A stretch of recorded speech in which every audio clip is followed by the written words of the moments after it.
So Dave, the last time we talked about paladin spells, you had me all dressed up in all the armor and the unfitting helmet and whatnot. Yeah, what about it, Ted? I'm saying that not all of our videos need to have some kind of funny or humorous bit into it. Isn't that what we're doing here, or are we just wasting time? So let's dive straight in to 5 essential spells for paladin, tier 2 for 5th edition Dungeons & Dragons. Welcome to Nerdarchy. For nerds, by nerds. I'm Nerdarchy Dave, and as usual, I'm hanging out with this nerd. Nerdarchy Ted. Maybe it's your first time visiting Ted's basement. It's a place where we like to discuss news, views, and homebrews for 5th edition Dungeons & Dragons. Sometimes we even talk about other role-playing games. If you don't want to miss a single video, don't forget to hit that subscribe button and attune to that notification bell. So we're going to jump into it. We're going to do our tier 2 paladin spells for 5e D&D. But before we do, we're going to take a minute to thank our sponsor, Hero Forge. Maybe you have a particular paladin in mind, but they don't have a mini that represents it. You can go over to Hero Forge and you can make the exact mini that you want. They got all kinds of ways to accessorize them, pose them. But there's more. Our friends over at Hero Forge gave us a gift that we can give to you. So we're advertising right now their special Black Friday sale. You can use promo code Nerdarchy between November 25th and December 2nd to get $5 off your first physical miniature purchase. Sadly, it's not going to work on those awesome, downloads, but you can design the perfect mini yourself, have them print it, and ship it right to you. Their stuff is amazing. They got new things coming out every single week. You can always look out for, their stuff on Facebook and see their Tuesday advertisement for what new things that they're coming, whether it's new accessories, new poses, new armors, new races, lots of stuff coming. Just keep your ear out. Hero Forge is awesome. Yep, link will be in the description. All right, so we're going to go with our usual formula. 5 go-to spells plus a bonus spell. I'm going to kick it off with our attack spell. And I went with Elemental Weapon. It's a 3rd level spell. We did mention we're doing tier 2 for Paladin. That's going to be 2nd and 3rd level spells. And that is from 5th to 10th level. So, like I said, 3rd level spell for Elemental Weapon. It's an action to cast. Range is touch. So, you know what that does? That means it doesn't have to be just your weapon. You can give it to a buddy. The duration is 1 hour, and you do have to concentrate. A non-magical weapon you touch becomes a magic weapon. Choose one of the following damage types: Acid, Cold, Fire, Lightning, or Thunder. For the duration, the weapon has a +1 bonus to attack rolls and deals an extra die 4 damage for the chosen type when it hits. At higher levels, when you cast a spell using a slot of 5th or 6th level, the bonus to attack rolls increases to a +2, and the extra damage increases to 2 die 4. When you use a spell of 7th level or higher, the bonus increases to a +3, and the extra damage increases to 3 die 4. Oddly enough, Paladins can never do this unless you're multi-classed into a full caster and you do something like a 10-10 split or a 9-11. Yeah, 9-11 split. There are some other places where you can get it. The Artificer, not an official class yet, but soon. Forge Domain, actually by the time this video goes up, it might be official class. Forge Domain, which, isn't even in the PHB, could do it. And then there's the Hexblade, which doesn't get a 7th level slot either.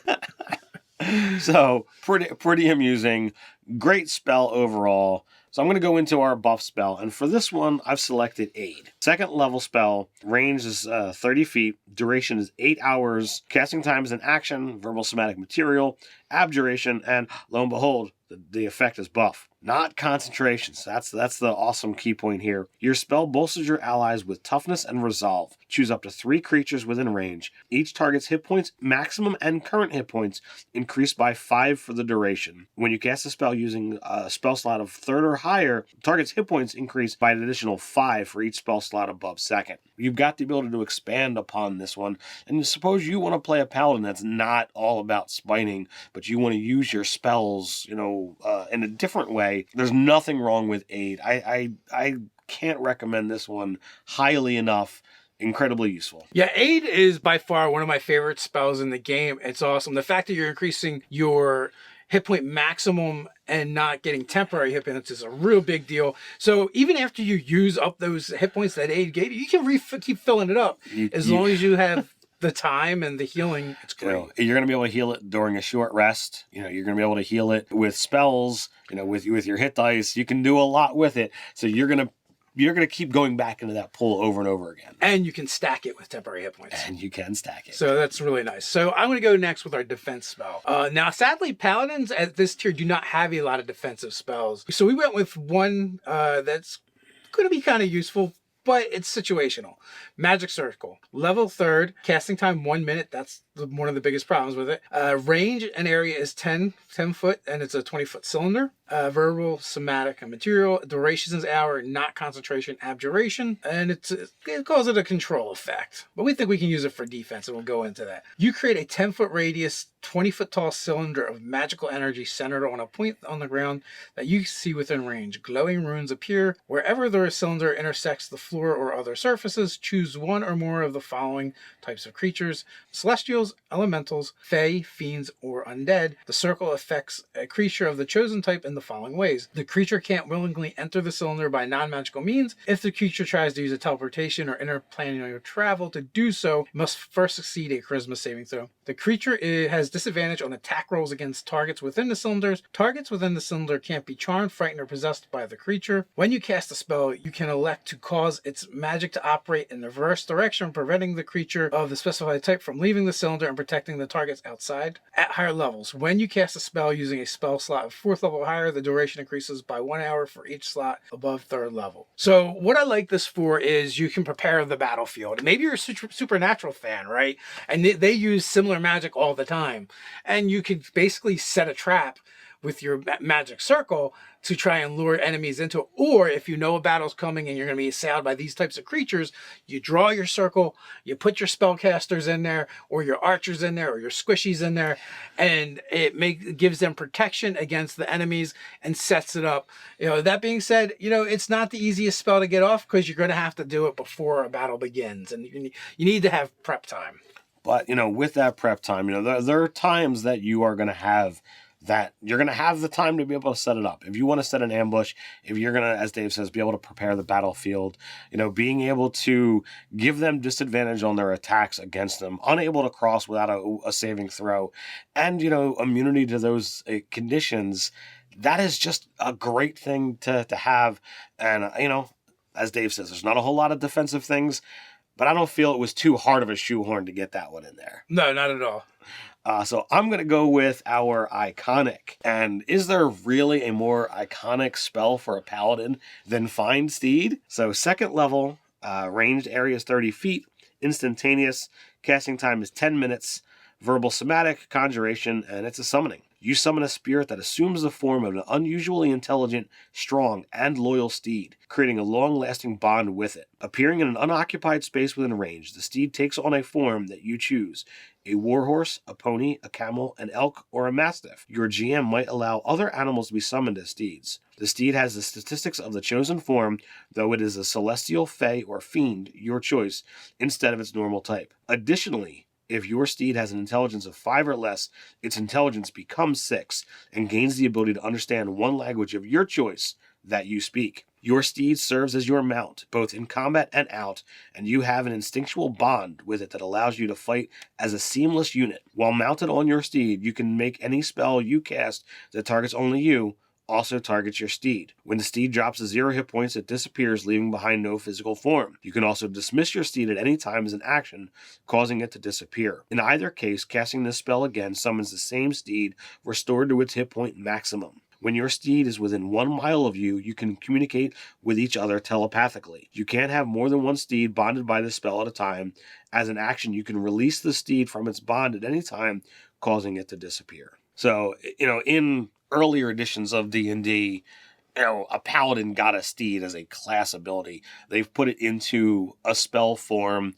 I think it's it's great because it opens it up in other ways for you to do more things with it. Yeah, I actually like the spell. Later on, you can find greater steed, get something even cooler, or transform your steed into something cooler.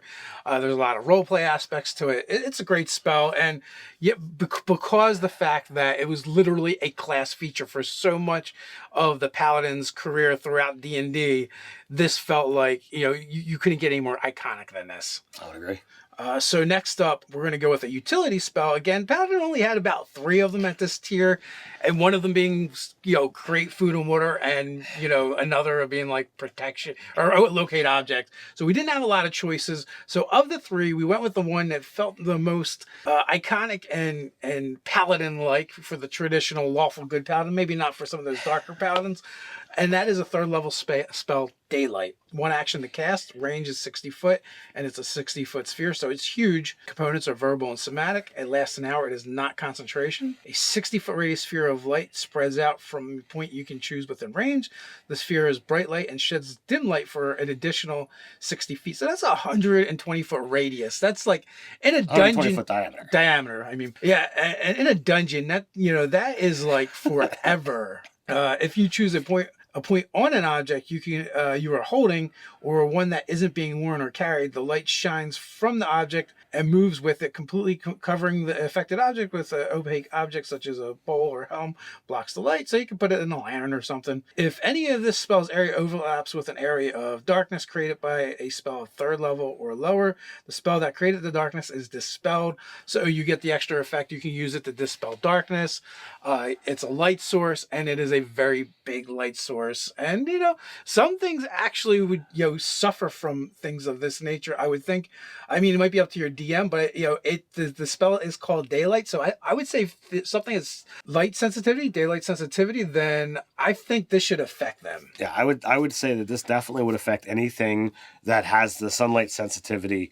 I know in earlier editions of the game, like, a spell like Daylight is like, causes damage to, vampiric creatures. I think there's a lot of fun things that can be done with this. Literally to have a permanent effect that's going to shut down, or not permanent, but like semi-permanent, that's going to shut down any magical darkness or darkness. You, as you said, you can put it onto an object, which means you can carry it along with you. I think there's just a lot of really useful things that can be done with Daylight. Absolutely. So next and last, we're going to move on to Overlooked. So this is something we try to find a spell that we think is really cool, that we don't see a lot of chatter about, that we don't see getting used very much. So for this one, we've chosen Crusaders Mantle. 3rd level itself with a 30-foot radius sphere. Concentration up to a minute. Casting time is an action.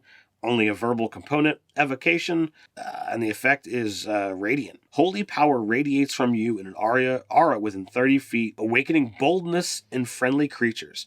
Until the spell ends, the aura moves with you, centered on you. While in the aura, each non-hostile creature in the area, including you, deals an extra 1d4 radiant damage when it hits with a weapon attack. Literally all of your allies that are fighting in melee with you, they get lifted up by this mantle, this aura that you exude, and they just do more damage.